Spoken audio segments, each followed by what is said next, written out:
love about this hunger in me to hear God's voice is that it develops in me a lifestyle of prayer, a lifestyle of conversations with God. And it becomes a habit in us, it becomes an instinct. And wherever we are, it becomes something we do first and not a last resort. So let's talk a little bit about what God's voice sounds like.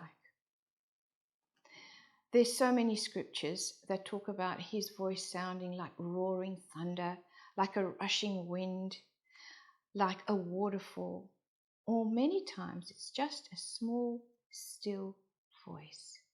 In places in the Bible, it talks about the Lord's voice being powerful, about being living and active, about how God's words are flawless, that his words are full of light and truth. And you know, when God speaks, he speaks like a king, because he is one. So when God speaks, his words don't only have a certain sound to them, but they have substance. When God speaks, it's awesome. He always has good things to say to us. And when he speaks, and he speaks like a king, his words create. Right in the beginning, when he spoke, he created the world.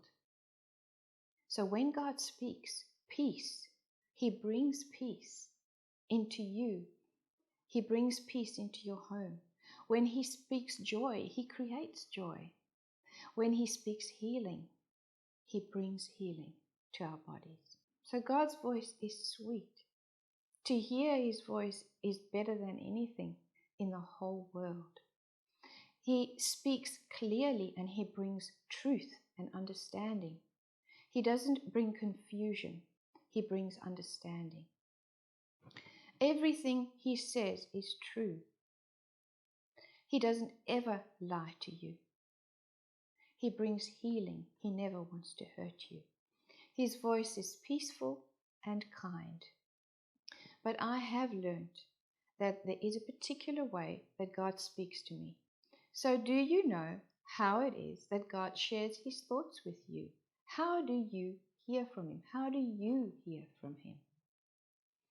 It took me a long time to discover how it is that he actually speaks to me. And you know, we often compare ourselves to how God speaks to other people. And we think that, well, that's the only way he speaks to them. Some people I know have the most amazing dreams. I don't dream a lot. Some people have the most amazing pictures in their heads that plays like a movie in their heads, and I don't have that. I do see things, but I usually see things for the briefest moment. Because we are all so different, and God has made us all so different, there are so many different ways that he speaks to us. Remember, the secret to hearing from God is to always ask the questions. Father, what are you thinking? What are you doing here? So that I can do it too. So let's talk about all the different ways that God speaks to us. The important thing to remember is that we all have everything we need to be able to hear God's thoughts. We have what I like to call inside ears and inside eyes. Those are our spiritual ears and our spiritual eyes. Our spiritual eyes and our spiritual ears help us see things that aren't seen with our natural eyes. And our spiritual ears help us hear things that we can't hear with our natural ears. And we all have inside ears and inside eyes. Our children have inside ears and inside eyes. As a matter of fact, their spiritual ears and eyes are far more attuned to their Creator than ours are as adults. And the sooner we help them become aware of the fact that God is in fact speaking to them, because he is. He's always talking to them. He's always talking to us, but we are often unaware of him speaking to us. I remember once when my son, who was about 10 or 11 at the time, told me a dream that he'd had. It was an amazing dream of a whale in the ocean wanting to play with him, and he was a little fish. And it suddenly dawned on me that this was God speaking to him.